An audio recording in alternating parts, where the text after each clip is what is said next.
Kembali lagi bersama channel kita semua. Jika Anda suka, jangan lupa komen, like dan subscribe, serta bila Anda berkenan. Selamat membaca dan mendengarkan. Perintah Kaisar Naga, bab 3974-3976. Itu benar, Silas dikalahkan dalam ujian kompetisi Sekte Dalam kemarin. Sekarang dia adalah murid Sekte Dalam. Penatuayu mengangguk dan berkata, "Saya tidak percaya, dia hanyalah biksu tingkat 4 di alam kesengsaraan transendensi, bagaimana dia bisa mengalahkan Silas? Penatuayu tidak akan dengan sengaja mencari alasan supaya saya memaafkan murid Anda, kan? Seorang cabul tidak pantas berada di Sekte Api Ungu kita." Lydia sama sekali tidak mempercayai apa yang dikatakan tetua itu. "Nona, saya tidak perlu berbohong kepada Anda, dan saya yakin pasti ada kesalahpahaman di sini." Penatuayu terus menjelaskan, tetapi Lydia tidak mempercayainya sama sekali.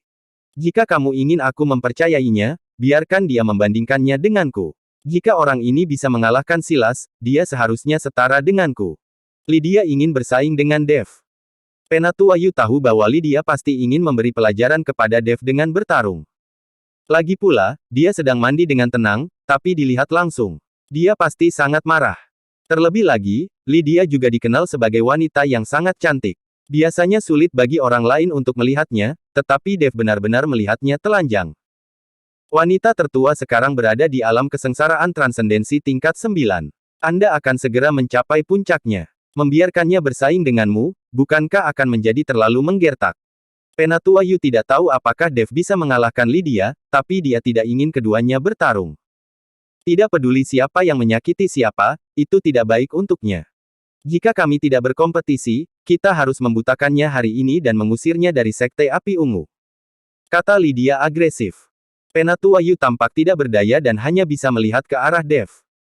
Dia hanya bisa membantu sejauh ini. Siapa yang menyuruh Dev begadang semalaman dan datang untuk melihat orang lain mandi? Fakta bahwa segala sesuatunya telah sampai pada titik ini di luar dugaan Penatuayu. Tidak masalah untuk berkompetisi, tapi saya ingin bertaruh. Saya tidak pernah bertarung dengan orang lain tanpa bertaruh. Seperti melawan Silas, saya bahkan meningkatkan taruhan saya. Dev tersenyum ringan dan berkata, "Tidak hanya kamu seorang cabul besar, kamu juga seorang penjudi. Orang seperti kamu tidak layak berada di Sekte Api Ungu kami. Hari ini aku akan membersihkan sekte untuk Penatuayu. Jika kamu bisa mengalahkanku, kamu bisa melakukan apapun yang kamu mau. Jika kamu kalah, lepaskan matamu dan keluar dari Sekte Api Ungu." Aura Lydia melonjak, dan matanya penuh amarah. Sebelum Dev dapat menjawab, Lydia mengambil tindakan. Dia takut Dev tidak setuju dan Penatuayu akan menghentikannya. Lydia mengulurkan tangannya, dan pedang spiritual yang menyala-nyala muncul di tangannya, diikuti oleh lebih dari selusin cahaya pedang menuju langsung ke Dev. Ketika Dev melihat ini, dia mencibir, mematahkan cabang pohon, dan menuangkan energi spiritual ke cabang tersebut. Cabang pohon biasa sebenarnya bersinar dengan cahaya putih saat ini. Lydia menjadi semakin marah saat dia melihat Dev menggunakan cabang pohon untuk menangani dirinya sendiri. Gesek, gesek, gesek. Kenapa jadi kayak babi ngepet ngegesek-gesek? Lydia mengayunkan pedangnya lagi, dan lebih dari selusin cahaya pedang keluar. Gelombang demi gelombang cahaya pedang, seperti gelombang, menyapu ke arah Dev, tidak memberi kesempatan pada Dev untuk bernapas. Dev melambaikan dahan di tangannya, dan setiap sinar cahaya pedang dihancurkan secara akurat oleh Dev. Pada saat ini, Dev tidak terlihat seperti sedang bertarung sama sekali, tetapi lebih seperti sedang berlatih dengan dahan. Tidak ada cahaya pedang dari arah berbeda yang bisa lolos dari serangan Dev. Tubuh Dev tidak pernah meninggalkan posisi berdiri. Tindakan ini saja mengejutkan Caspar dan Penatuayu. Meskipun cahaya pedang Lydia tidak berakibat fatal bagi Dev, tidak mungkin untuk mengatasinya dengan mudah.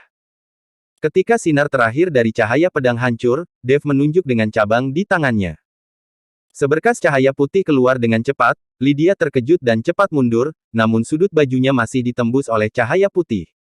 Melihat pakaiannya yang robek, mata Lydia sedikit menyipit, dan aura di tubuhnya terus meledak.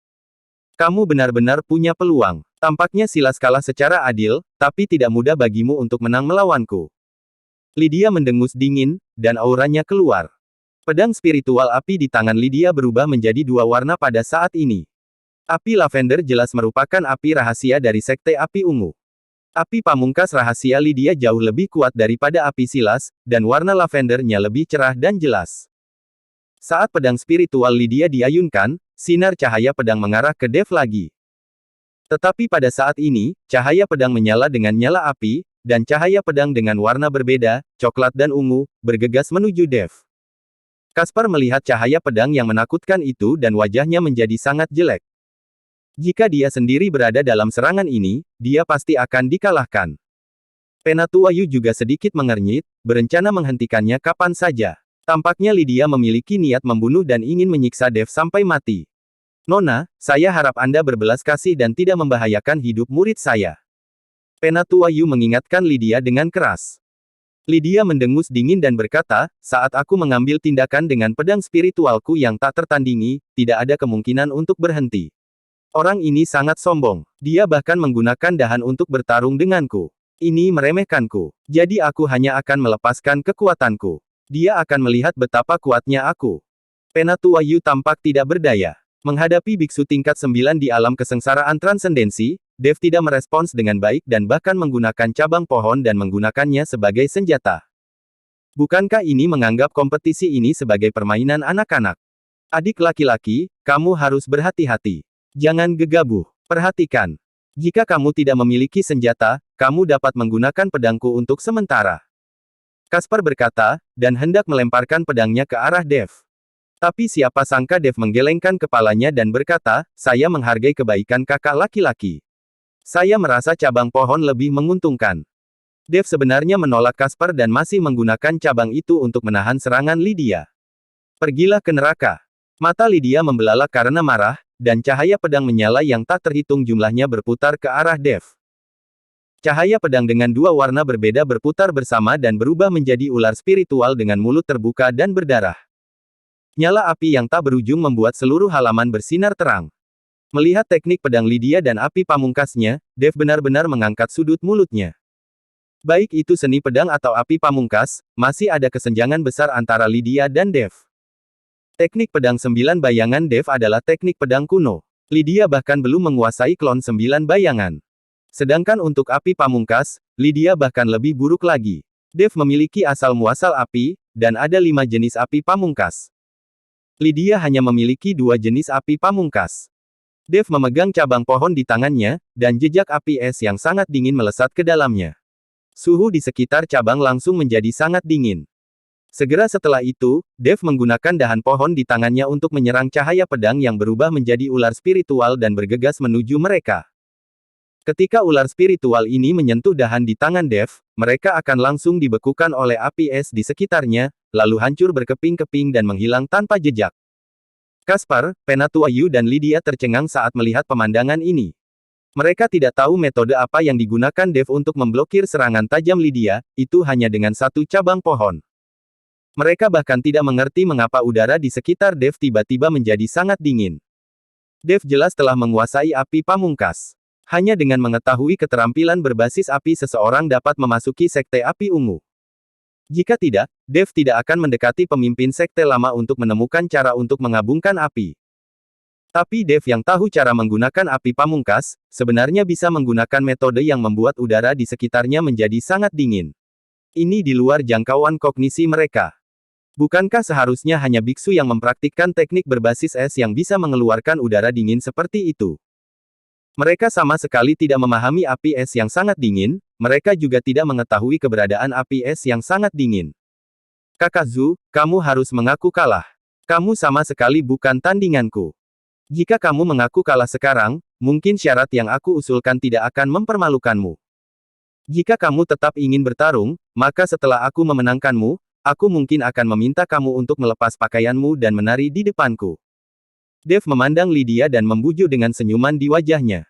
Namun di mata Lydia, senyuman ini adalah ejekan. Terutama ketika dia mendengar Dev meminta dia untuk melepas pakaiannya dan menari. Dia mengira Dev sedang mempermalukannya. Jangan berpuas diri, aku belum menunjukkan kemampuanku yang sebenarnya. Lydia mengertakkan gigi lalu melompat. Tubuh Lydia melompat ke udara, dan kemudian dia melemparkan pedang spiritual di tangannya. Saat api pada pedang spiritual itu melesat ke langit, terdengar suara gemuruh. Seekor naga raksasa dengan seluruh tubuhnya terbakar api dan mulutnya yang berdarah muncul. Sebelumnya adalah ular spiritual, tapi kali ini adalah naga api. Metodenya selalu lebih baik. Ketika Dev melihat ini, wajahnya akhirnya menunjukkan sedikit kesungguhan. Jika Dev tidak menyembunyikan identitasnya dan secara langsung melepaskan kekuatan naga untuk mengungkap naga emas, naga api Lydia akan rentan terhadap satu pukulan. Tapi Dev tidak bisa mengungkapkan identitasnya. Jika dia melepaskan kekuatan naga, identitasnya tidak akan lagi bisa disembunyikan. Di seluruh dunia surga dan manusia dapat meletus dengan kekuatan naga dewa, dan satu-satunya yang dapat membuat naga emas muncul adalah dirinya sendiri. Dev mengayunkan dahan di tangannya, dan cahaya putih langsung menuju ke arah naga api. Tapi saat dahan itu bertabrakan dengan naga api, cabang itu berubah menjadi bubuk. Bagaimanapun, itu hanyalah sebuah cabang. Meskipun Dev telah menyuntikkan kekuatan spiritual dan jejak api es yang sangat dingin, itu tetaplah sebuah cabang. Melihat cabang pohon berubah menjadi bubuk, sudut bibir Lydia terangkat. Dia ingin Dev menyesal karena dia bertarung dengannya menggunakan cabang pohon. Naga api itu meraung, dan cakar naganya yang menyala melesat langsung ke arah Dev. Caspar dan Penatuayu sama-sama terkejut saat melihat pemandangan ini. Penatuayu mulai memancarkan aura, siap menghentikannya kapan saja. Tapi Dev tidak menunjukkan rasa takut. Meski tidak ada cabang, Dev langsung menepuk telapak tangannya dan bertabrakan dengan cakar naga api. Telapak tangan Dev juga dipenuhi api, dan bahkan di dalam api, guntur dan kilat dapat terlihat dengan jelas. Dev menggunakan telapak guntur, tapi dia tidak menggunakannya sepenuhnya. Dia tidak ingin dirinya terlalu banyak terekspos di Sekte Api Ungu. Setelah telapak tangan Dev bertabrakan dengan naga api, mereka semua mundur. Melihat pemandangan ini, Penatuayu, yang awalnya berencana untuk mengambil tindakan, menahan auranya lagi. Dia juga tidak menyangka Dev akan mengikuti naga api dengan tangan kosong tanpa menggunakan senjata apapun. Dan sepertinya dia tidak terluka sama sekali. Hanya saja telapak tangan Dev barusan memiliki guntur dan kilat yang menyambar dalam nyala api, dan Penatuayu dapat melihatnya dengan jelas. Anak ini sebenarnya mengetahui seni guntur dan kilat. Sepertinya dia benar-benar menyembunyikan banyak hal. Penatuayu bahkan lebih tertarik saat ini. Meskipun Penatuayu menyukai uang, dia menerima uang Dev dan membawanya ke Sekte Api Ungu untuk bertemu dengan pemimpin sekte lama dan mempelajari seni perpaduan api, tapi dia tidak bodoh, dan dia tidak akan membahayakan Sekte Api Ungu. Penatuayu diam-diam mengamati niat Dev. Jika Dev benar-benar memiliki niat buruk terhadap Sekte Api Ungu, Penatuayu pasti akan mengambil tindakan. Uang bisa didapat, tapi harus ada keuntungannya. Penatuayu tidak ingin mendapatkan uang yang merugikan Sekte Api Ungu. Apakah kamu sekarang tahu konsekuensi dari meremehkanku? Aku mengizinkanmu mengeluarkan senjatamu, jika tidak, serangan naga api berikutnya akan membunuhmu. Meskipun Lydia juga terkejut dengan telapak tangan Dev, dia sangat percaya diri. Dev pasti tidak akan bisa memblokir serangan berikutnya. Untuk menghadapimu, tidak perlu menggunakan ranting. Aku cukup menggunakan tangan kosong. Dev melambai ke arah Lydia, niat menggodanya sangat jelas. Huff. Melihat ini, Lydia mendengus dingin, lalu tangannya terbakar api, dan dia terus mencubitnya, dan api mengalir ke naga api di udara. Dalam sekejap, nyala api di naga api menjadi lebih kuat. Bersambung.